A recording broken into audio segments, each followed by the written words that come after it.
to another interview of NeverEndingPanel.com, shooting from Comic-Con San Diego 2010. We are here with distinguished author David Weber, who is the author of the Honor Harrington and Safehold series, best-selling New York Times series, I might add. Also has 7 million books in print with over 50 books written to date. Is that correct? I think that's right. Very impressive catalog of books, and my goodness, you know, all I keep hearing about from my brother, and so I want to get from you, because I must admit I haven't read the Honor Harrington, and I don't know of the Safehold. I would like you to explain for our fans who might not have heard about Honor Harrington and the Safehold series, what are these series about, and what is it, do you feel that is that's about them, that you're selling tons of them, that's so compelling to the reader?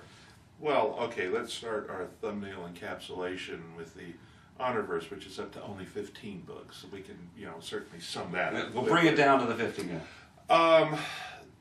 The primary character in the Honor Harrington books, the Honorverse was not my term, it was coined by the fans, but I think it works really well to sort of put a tag on the universe. The primary character is Honor Harrington. She's a 6'2" female martial artist, Eurasian starship captain for the Star Kingdom of Manticore when you first meet her. She's been described as sort of a female Horatio Hornblower in space, and I think there's some truth to that. In fact, I figured when I came up with the character that if the series took off, that's who she was most likely to be compared to, which is why I chose the name Honor Harrington with the HH initials. I knew what I wanted her first name to be before the connection to Hornblower even really crossed my mind, and then I went, oh, well, I'm halfway there already, you know. Essentially, the stories deal with a war between the Star Kingdom of Manticore and its opponent, the People's Republic of Haven, which is in conquistador mode. And the Star Kingdom is a very small but very wealthy star nation in the path of the People's Republic. And so, in many ways, it's a history of that war, as well as the story of Honor Harrington. And I'm not sure, but in some ways I think I'm doing something that certainly hasn't been done very often in science fiction, and which some people haven't noticed I'm doing, which is I'm really telling you the story of this entire war. You have viewpoint characters on both sides at all levels. You know why both sides are fighting this war, even when the reasons are poor. And what I'm trying to communicate to the reader is the fact that everybody on both sides in this huge conflict is a human being. Some good, some bad, more good than bad, on both sides. And that this is part of the part of the cost that my character, Honor Harrington, pays, is knowing that people on the other side who she's helping to kill because she doesn't have a choice are good people, and feeling that regret, that sense of sorrow for the enemies she kills as well as for the friends she loses.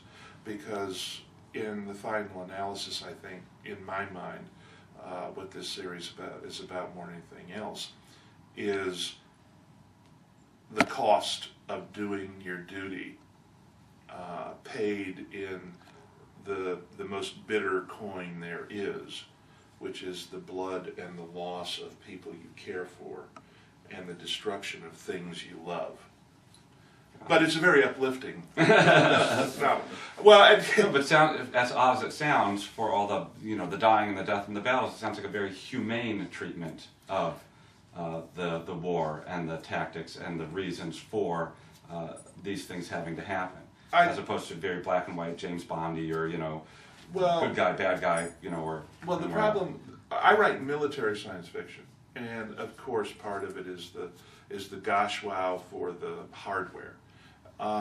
But the bottom line is that if you write military fiction in which only the bad guys die, people who get hit by high-powered weapons die quickly and painlessly, etc., you're writing splatter porn. Okay, if you reduce the bad guys to only bad guys, then the good guys are shooting targets on a pistol range somewhere, not killing human beings. To some extent, in every war, you dehumanize the opposition because you have to if you're going to kill them in the numbers that a war implies you're going to kill them in. That's a very natural human defense mechanism. They called bombing runs milk runs.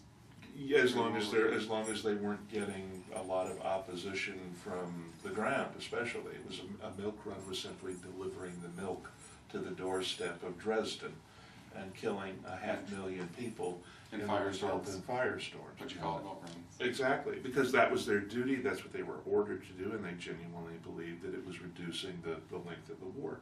The pilots carrying out the operation did. So it's the same way that one of the, many years ago, I don't know whether or not this is still true, but I knew someone whose wife was with the LA Medical Examiners Department, and their softball teams were the floaters and the Krispy Kremes.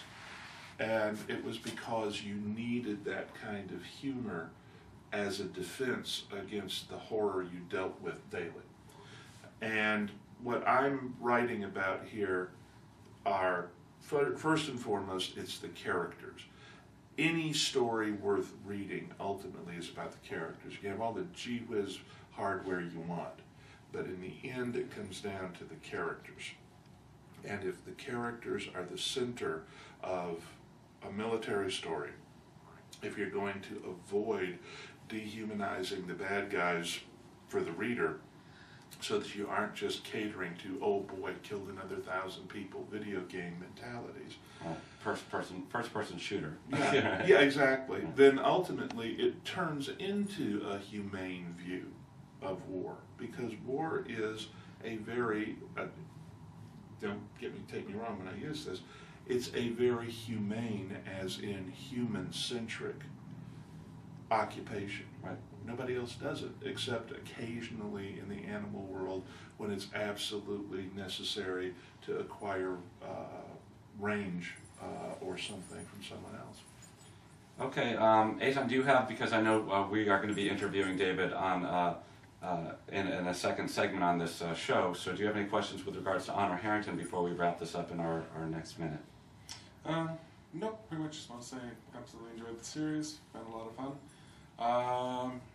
To a certain degree inspirational for some of the characters we've developed, so I want to thank you for that. Thank you, You're David, welcome. for being with us on NeverEndingPanel.com. Thank you. Really appreciate it.